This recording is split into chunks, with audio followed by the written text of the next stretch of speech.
വിശുദ്ധ ലൂക്ക അറിയിച്ച നമ്മുടെ കർത്താവ് ഈശോ മിശിഹായുടെ പരിശുദ്ധ സുവിശേഷം അധ്യായം 21 1 മുതൽ 4 വരെയുള്ള തിരുവചനങ്ങൾ. അവൻ കണ്ണുകൾ ഉയർത്തി നോക്കിയപ്പോൾ ധനികർ ദേവാലയ ഭണ്ഡാരത്തിൽ നേർച്ചയിടുന്നത് കണ്ടു. ദരിദ്രയായ ഒരു വിധവ 2 ചെമ്പുതൂട്ടുകൾ ഇടുന്നതും അവൻ കണ്ടു. അവൻ പറഞ്ഞു, ദരിദ്രയായ വിധവ മറ്റെല്ലാവരെയേക്കാൾ കൂടുതൽ നിക്ഷേപിച്ചിരിക്കുന്നു എന്ന് സത്യമായി ഞാൻ നിങ്ങളോട് പറയുന്നു. എന്തെന്നാൽ അവരെല്ലാവരും തങ്ങളുടെ സമൃദ്ധിയിൽ നിന്ന് സംഭാവന ചെയ്തു. ഇവളാകട്ടെ തൻ്റെ ദാരിദ്ര്യത്തിൽ നിന്ന് ഉപജീവനത്തിലുള്ള വക മുഴുവനും നിക്ഷേപിച്ചിരിക്കുന്നു. ഒരു കോഴിയും പന്നിയും കൂടെ കാലത്ത് മോർണിംഗ് വാക്കിന് പോവുകയാണ്. ഒരു പള്ളിയുടെ മുമ്പിൽ കൂടെ കടന്നു പോകുമ്പോൾ പള്ളിയുടെ നോട്ടീസ് ബോർഡിൽ ഒരു നോട്ടീസ് അവർ വായിച്ചു. കൊളെക്സിയോണെ പെർ ല ബെനിഫിച്ചൻസ. എൻ്റെ താഴെ മെനു കൊടുത്തിട്ടുണ്ട്. ഓംലെറ്റും പ്രൊഷൂത്തോയുമാണ് മെനു. അപ്പോൾ കോഴി പന്നിയോട് പറഞ്ഞു, ഇത് കൊള്ളാലോ, പള്ളി നടത്തുന്ന ചാരിറ്റി പ്രവർത്തനങ്ങളിൽ നമ്മൾ കൂടി സഹകരിക്കുന്നു, നമ്മൾ മോശക്കാരല്ല. കോഴി ഇത് വലിയ അഹങ്കാരത്തോട് പറഞ്ഞപ്പോൾ പന്നി കോഴിയോട് പറഞ്ഞു, അതൊക്കെ കൊള്ളാം, നിങ്ങൾ കോഴികൾക്ക് പേടിക്കേണ്ട കാര്യമില്ല. കാരണം ഇങ്ങനെ ഒരു മെനു ഉണ്ടാക്കാനായിട്ട് നിങ്ങൾക്ക് ചെറിയൊരു കോൺട്രിബ്യൂഷൻ കൊടുത്താൽ മതി, മുട്ടയിട്ട് കൊടുത്താൽ മതി. പക്ഷേ ഈ പ്രൊഷൂത്തോ അടങ്ങുന്ന മെനു ഉണ്ടാക്കാനായിട്ട് ഞങ്ങൾ കോൺട്രിബ്യൂട്ട് ചെയ്താൽ മാത്രം പോരാ, ഞങ്ങളെ തന്നെ സാക്രിഫൈസ് ചെയ്യേണ്ട അവസ്ഥയാണ്. പന്നീനെ കൊന്നാലേ പ്രൊഷൂത്തോ ഉണ്ടാക്കാൻ പറ്റുള്ളൂ. ഓംലെറ്റ് ഉണ്ടാക്കാനായിട്ട് കോഴീനെ കൊല്ലേണ്ട കാര്യമില്ല. ഇന്നത്തെ സുവിശേഷം നമ്മുടെ മുമ്പിൽ വയ്ക്കുന്ന ആശയമാണ് സത്യത്തിലത്. ദേവാലയത്തിൽ കോൺട്രിബ്യൂട്ട് ചെയ്യുന്ന ആളുകളെ ഈശോ കാണിച്ചു തരുന്നുണ്ട്. ദേവാലയത്തിൽ സാക്രിഫൈസ് ചെയ്യുന്ന ഒരാളെ ഈശോ നമുക്ക് കാണിച്ചു തരുന്നുണ്ട്. ധനികരായിട്ടുള്ള ആളുകൾ ദേവാലയ ഭണ്ഡാരത്തിൽ ഇട്ട നേർച്ച മുഴുവൻ ഒരു കോൺട്രിബ്യൂഷൻ മാത്രമാണ്. കാരണം ഈശോ പറയുന്നുണ്ട്, അവർ സമൃദ്ധിയിൽ നിന്ന് സംഭാവന ചെയ്തു. പക്ഷെ ആ വിധവ എന്താ ചെയ്തത്? അവൾക്കുണ്ടായിരുന്ന മുഴുവൻ കൊടുത്തു. അത് സംഭാവനയല്ല, അത് ത്യാഗമാണ്, സാക്രിഫൈസാണ്.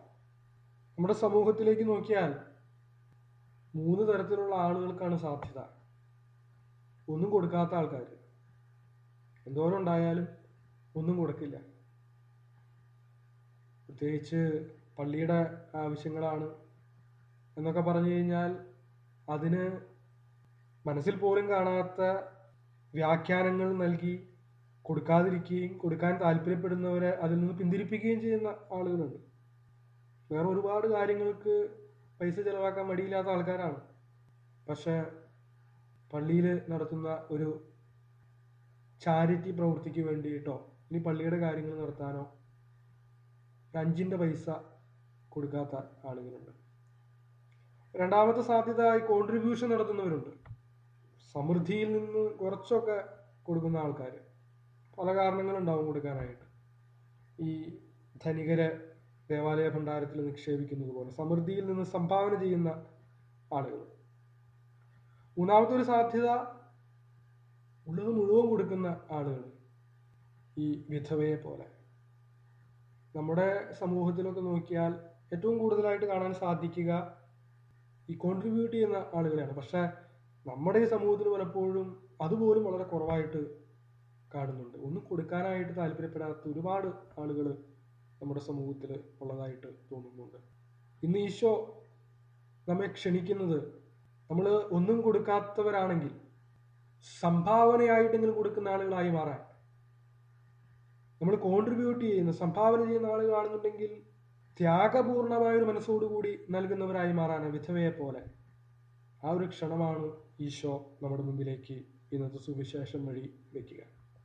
ഇന്നത്തെ സുവിശേഷത്തെ രണ്ടാമത്തെ ചിന്ത ഈശോയുടെ നോട്ടം എവിടേക്കാണ് എന്നുള്ളതിനെ ആസ്പദമാക്കിയാണ്.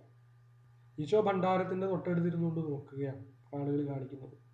ഈശോയുടെ കണ്ണുകൾ പോകുന്നത് ആ ഭണ്ഡാരത്തിലേക്ക് ഓരോരുത്തരും ഇടുന്ന നാണയ തുട്ടുകളിലല്ല.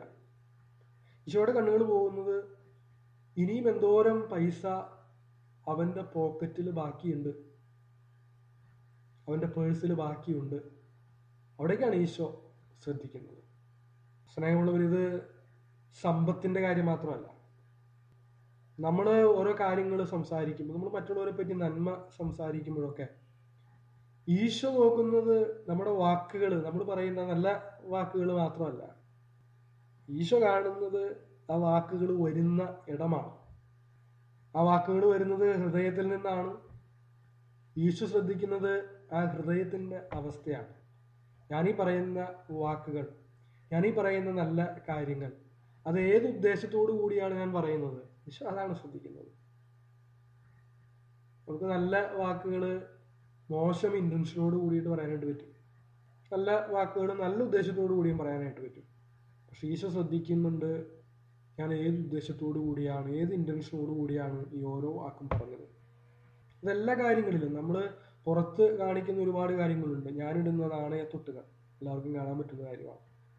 ഞാൻ പറയുന്ന വാക്കുകൾ എല്ലാവർക്കും കേൾക്കാൻ പറ്റുന്ന കാര്യമാണ്. എൻ്റെ ചിരിക്കുന്ന മുഖം എല്ലാവർക്കും കാണാൻ പറ്റുന്നതാണ്. പക്ഷെ നമുക്കൊന്നും കാണാൻ പറ്റിയില്ലെങ്കിലും ഈശോ ശ്രദ്ധിക്കുന്നത് ആ ചിരിക്കുന്ന മുഖത്തിൻ്റെ പിന്നിലുള്ള ചിന്ത, ആ കൊടുക്കുന്ന പണത്തിൻ്റെ പിന്നിലുള്ള ചിന്ത, ആ പറയുന്ന വാക്കിൻ്റെ പിന്നിലുള്ള ചിന്ത, അതൊക്കെ ഈശോ ശ്രദ്ധിക്കുന്നുണ്ട്. അതുകൊണ്ട് നമ്മുടെ വാക്കുകൾക്ക് പിന്നിലുള്ള, നമ്മുടെ ചിരിക്ക് പിന്നിലുള്ള,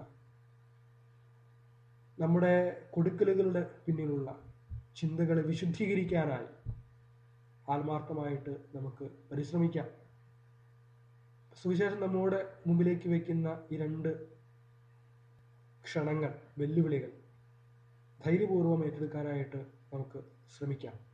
ഒന്ന്, ഒന്നും കൊടുക്കാത്തവരിൽ നിന്ന് സംഭാവന കൊടുക്കുന്ന അവസ്ഥയിലേക്ക്, ആ അവസ്ഥയിൽ നിന്ന് എല്ലാം കൊടുക്കുന്ന, ത്യാഗപൂർണമായി ആ വിധവയെ പോലെ കൊടുക്കുന്നവരായി മാറിത്തീരാനായിട്ടുള്ള ശ്രമം.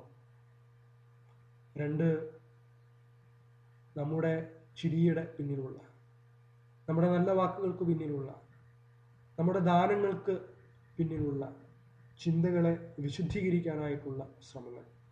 ഇത് 2 ആത്മാർത്ഥമായി നമുക്ക് നടത്താം. പരിശുദ്ധാത്മാവിൻ്റെ നിറവിന് വേണ്ടി ആത്മാർത്ഥമായി നമുക്ക് പ്രാർത്ഥിക്കാം. ദൈവം നിങ്ങളെ അനുഗ്രഹിക്കട്ടെ.